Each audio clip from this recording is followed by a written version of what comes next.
Cungudun biraz söyleş kişiler. Yaki koşturuna küçük alamsız, ammamsız bu elike teslim boğucula galba kıldı. Yani mağlup boğ Allah kimle? Solcula, katı kolla ameliyatı Xitay milletçileri mağlup oldu. Amerika karıştırıştı, takip edilen Xitay milletçileri mağlup oldu. Demek Murasya kılgıcılar, teslimciler galba kıldı demek ki. Bunun ispatı, bunun delili bugün siz görüp doğan. Mesela Jungo'da Merkez Televizyon Sitesi'nin ekranda elip çıkan kino filmi Amerikalı her bir adam bilen Jungo'luk her bir doktor ayağının muhabbeti tasvirlengen Hongo deryası boyundaki muhabbet. Evvelkisi bir hafta bronkusu Şangal'ın söyleştiri bilen vaziyet şüyekkel. Reisi Jinping siz hazır kilovatsız Osaka'ga kelivatsız. Osaka'da söhbət buludu. Prezident Trump şundaq dedi, söhbətləşimiz dedi. Söhbətin məzmunu nimətdə bu otluğu çıxmadı. Bırak hazır Amerika Qoşmuş Ştatlarının Sodi vəkili, yani Cungu ilə elib bardığın söhbətin başlamcısı. Başlığı Leyçizir Əpəndi yukarıdək dedi. Biz təyyarlıq qılıvatımız. İki devlet başlıkları uçuruştan evvel biz söhbət başlayımız. Yani Cungo'nun söhbət vəkili Liuqo bilen biz söhbət başlayımız dedi. Nimeler sözlündü. Bu nərisi hazır sizle bizge natay ya ki enikemez. Lakin ben başta nime dedim. Cansince'nin filmide ilan kılınan 3 mühim nokta. Amerika taraf takitligen 3 mühim noktanın ikisi. Biri Cungo'da korulma karakterlik islahat elip veriş. İkincisi islahat elip verişini nazaret kılış. Bunu Cansince nime dedi? Aksaray ilan kılgan bayanattan mezmunideki 3 mühim nokta dedi. Cungo nime dedi?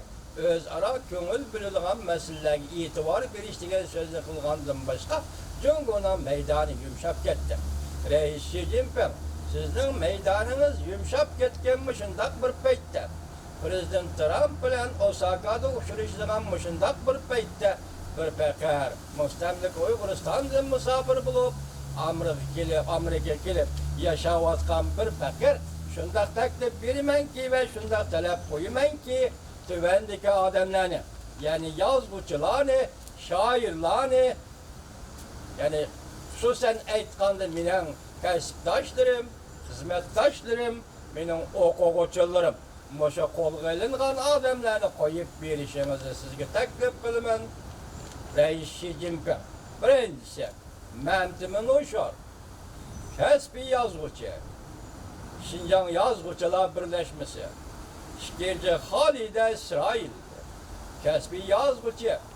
Şinjan Geziti İdaresi. Üçüncü Çimengil Abed. Uygur şaire kız. Kaşgar Uygur Neşriyatı.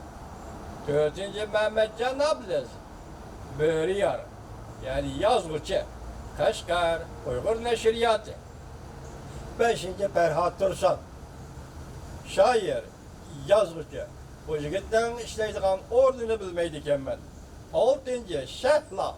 Kalem ismi. Şaire, yazgıcı. Benim okugucum idi. İsmini unutup kaptı ben. Abdülkerim Rahman. Profesör. Şinjan Üniversitesi. Benim savaklaşım. Arslan Abdullah. Profesör. Şinjan Üniversitesi. Bizden kasıptaşlarımız Ahmet Aman, Yunus Pensiyoner, Aksu Vilayet 1. Otur Mektep'ten peşkadem okutkusu Azat Sultan, bizden kasıptaşımız Şinjan Yazgıcılar Cemiyeti, Senober Tursun, Nakşa, Müzika, Şinjan Nakşa Müzika Ansamblı, Ahmet İmen, yazgıcı, Şinjan Halk Neşriyatı, Mehmet'in Obal, Tehrir, Şinjan Geziti İdaresi, Mirzait Kerimi, Kesbi Yazgıcı, Kaşgar Uygur Neşriyatı, Ayşem Ahmet, Kesbi Yazgıcı, Komal şehri. Reis Xi Jinping, siz bilirsiniz, bir millet biz hayat buluşumuz gerek, hayat yaşımız gerek Reis Xi Jinping. Çünkü biz adamız. Adamda yaşayışını isteydi. Adam bəxtlik buluştu isteydi. Bəxt qoğuluşudur. her kim muhiti yaşaşını isteydi. Ben sizge eysem Uygur edebiyatı bu 50-60 yıldan beri özünün üslubunu yo'qotmay keldi. O özünün an'anasiga varislik kıldı. O özünün an'anasidagi an'anaviy ruhni joriy qildirdi. Uygur edebiyatidagi birdan bir alaydilik uslub, uslubni tushundirish, uslub yaratish. Yani bu uslub degan so'zning ma'nosi siz bilasiz ya bilmaysiz Reis Jinping. Çünkü siz edebiyat ehlining odami emas. Siz bilasiz yoki siz bilmaysiz. Uslub edebiyatga eng muhim, eng halqılık mesele uslub. Uslub degan so'zning o'zi nima? Har qanday adab, har qanday shoira faqat xalqchilikda ta'kidlash kerak. Xalqchilik meydan turish kerak. Şuna davrning yoki mavjud davrning qarshi tarafida turib yezishi kerak va aksi ettirishi kerak. Mo'shu nuqtadan o'tganda yozuvchi va shoir isyonkor. Uning isyonkorligi adabiyotda muayyan shaklda uslub bo'lib ifodalanadi. Reis Jinping bu Uyg'urlarning, Uyg'ur yozuvchilarining, Uyg'ur shoirlarning tanlab olgan yo'li muqarrarlik. Men boshda aytdim, bir millat cho'qim yashashi kerak, yashaydi. Chunki Alloh uning yashash huquqi bergan, tabiat uning yashash huquqi bergan. Shunga u endi uyg'onib siyosat hayotiga, siyosat jarayoniga kirib kelganda, o'zini tunib yotganda, siyaset bo'lmasa hayotlikning bo'lmaydiganligini, turmushning bo'lmaydiganligini, manfaatning bo'lmaydiganligini, ozodlik, erkinlik va hurlikning bo'lmaydiganligini bilib yetganda, bugun Uyg'ur jamiyati siyosat davriga kirib kelayotganda bu albatta qarshilik ko'rsatadi. Siz hozir qarshilik ko'rsatganlarni ham, qarshilik ko'rsatmaganlarni ham bularning hammasini yuqorida ismini aytib o'tgan yozuvchi shoirlar, bular mo'tazil odamlar. Jamiyati mo'tazil o'rinda turib kelgan, mo'tazil faoliyat bilan yashagan, lekin asarlarda haliqi uslub bo'yicha iddiy fikr va badiiy maqsadlarni obrazlashtirgan, xarakterlashtirgan Uyg'urning buyuk arboblardir. Bularni turmadan qo'yib berasiz. Sizde siyaset özgürlüğü bulup etipti. Nayte tez özgürlük bulup etipti. Cansın yaşında dedi. Muşu özgürlüğü muvaffak. Bularını görmeden yığıveriş, lagerden koyup verirsiz.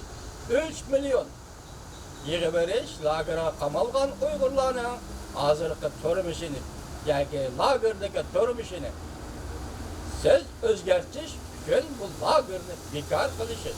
Bu kılısız, bu bizden taleplerimiz. Reis Jinping. İşkiri Xitayga erip ketken 2 milyon Uygur'unu qaytırıp gelişti. Vaziyet bir adamını saklap oturmaydı. Vaziyet bir devletin rehberini saklap oturmaydı. Bu vaziyetini saçlı bilgen, bu vaziyetin muhitini görüp yeterligen, bu vaziyetki tesir gösterleydigan. Yani vaziyette o tarafki, bu tarafki buraşkı urunup bakalaydigan. İnsanlar bu dünyada nahit az törelgen. Bugün Prezident Trump'ın Amerika'da prezident bulup saylanışı, mesela Cumhur bilen bo'lgan münasebetinin muşa halkı muşa dercege gelişi, şunu düşünüp alırsız ki bilesiz ki Reis Jinping, siz yukarıda nezarband kılıngan Uygur ziyalilere ve şairlerine nezarband kılıngan Uygur farzandlarını ve balalarını İşkiri Xitaydan elip gelisiz, koyup verisiz, yok kodu cansın diye aytkandak, özünüz yani Cumhur'da terakki kılıvatkan siyasetki maslaştırıp, muş işini kılısız. Bu bizim takdirimiz ve sizge belgen fikrimiz. Şu katada Reis Jinping, minen oğullarım, farzandlarım, nevrillerim, mesela Kahar Abduriyim, Alim Abduriyim, mesela Kızılsu Oblastlık Doktorxanada işlewatkan oğlum, yani Açam'ın balası Hayrullah Ahmet, İmam Rozi'nin balları, Rozi İmam ve Ablat imamlarını cemiyet tahminen 66 nefer nevri çakıllarım, bazı çakıllarımla koyup bir işinizde ümit kılımen, sizden teklif kılımen, sizden talep kılımen, Reis Jinping Efendi. Belki siz bu yol bilen bu qatam Osaka'ga Prezident Trump bilen görüşülen joyga yetib kelganda bosh xabar bilan belki bir sovg'a taqdim qilish bilan Prezident Trumpning oldiga yetib kelsiniz, bu albatta sizdan hozir o'zgarayotgan siyosiy maydoningizda, hozir Jungoning o'zgarayotgan siyosat maydonini aks ettirganlik bo'ladi. Rais Xi Jinping